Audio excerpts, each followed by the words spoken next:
Mental health, the system, and crime. It's a problem we hear about all the time. Families can't get the help they need until a crime is committed. We have an interview with Becky English. Her son, Shane Tieglin, is charged with stealing a police car in Bagley, Minnesota earlier this month. English says she tried to get her son help over and over before the crime happened. For background, here's our story that ran on August 4th. Then we'll hear from Becky English, the suspect's mother. We have an update regarding a police vehicle stolen out of Bagley, Minnesota, early Sunday morning. 27-year-old Shane Tieglin, address listed as Moorhead, has now been charged with 4 felonies: theft of motor vehicle, fleeing a peace officer, theft of firearm, and first-degree driving while impaired. According to court documents, on Sunday at 12:30 a.m., the interim police chief was at the Bagley police station. While exiting the office, he heard the stereo in his fully marked police vehicle start blasting. He saw the suspect activate the lights and drive off. The officer's personal gun and department-issued shotgun and pistol were in the vehicle. The officer saw a smoking stand in the street and believes it was used to break the vehicle's window. The vehicle was spotted down by Rice Lake and a pursuit ensued, with Monoman County deputies taking over the chase.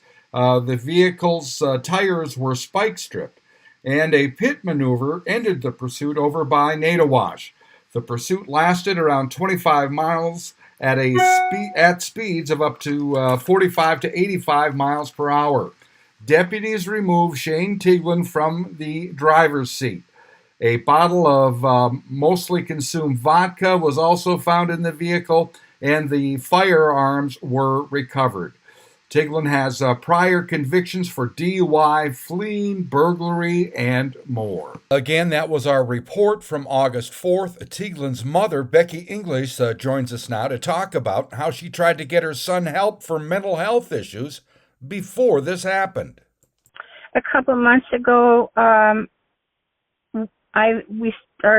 family started noticing that Shane was having some different kind of behaviors. And we thought he was using drugs, but then it kind of started getting worse.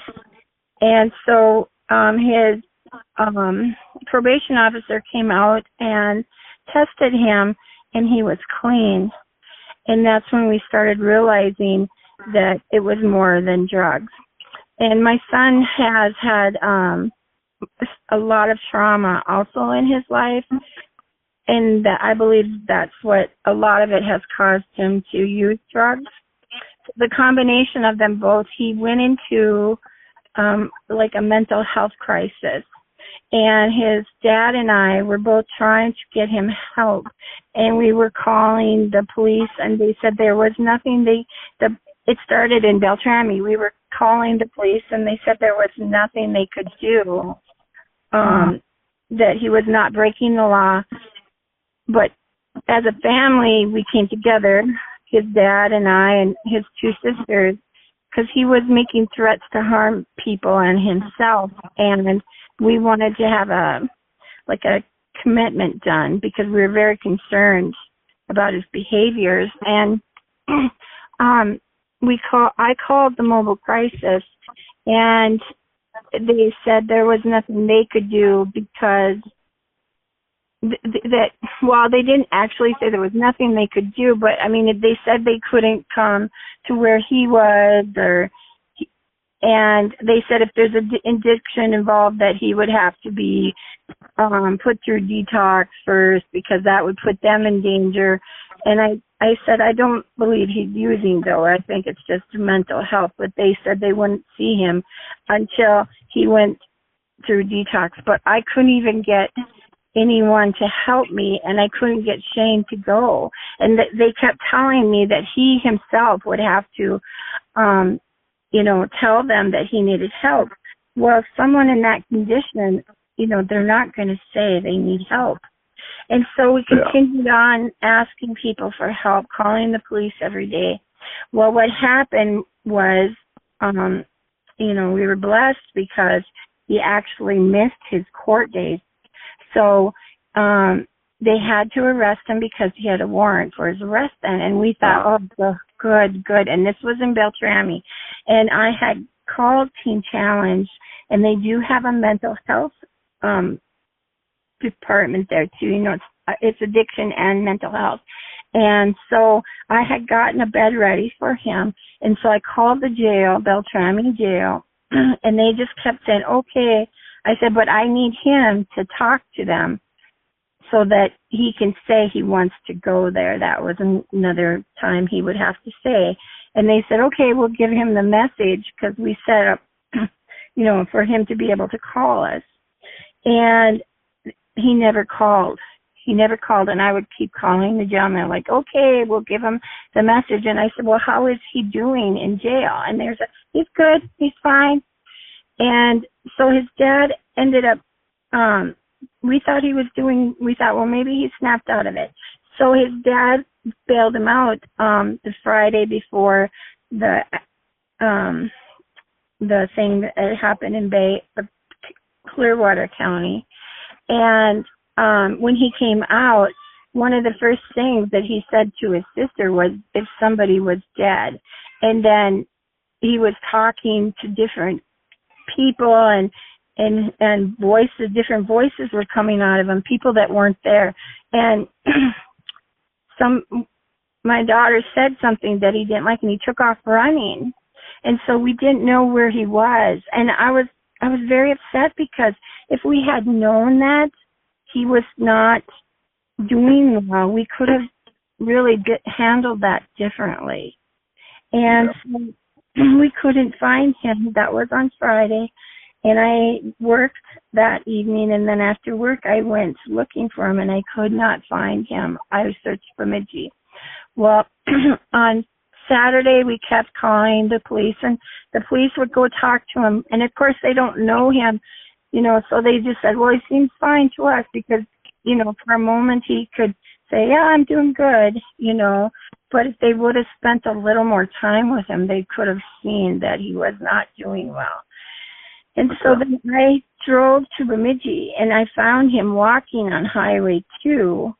And so he was happy to see me. And he got into the car, and he said, can I come to your house, Mom? And I said, of course. So he came to my house, and he ate and took a shower and everything. And I thought, well, I'm going to talk to him and see if I can't get him to go in for help.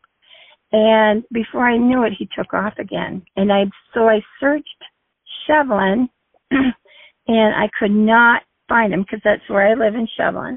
So I called the cops, and again I was told there was nothing they could do because he wasn't breaking the law.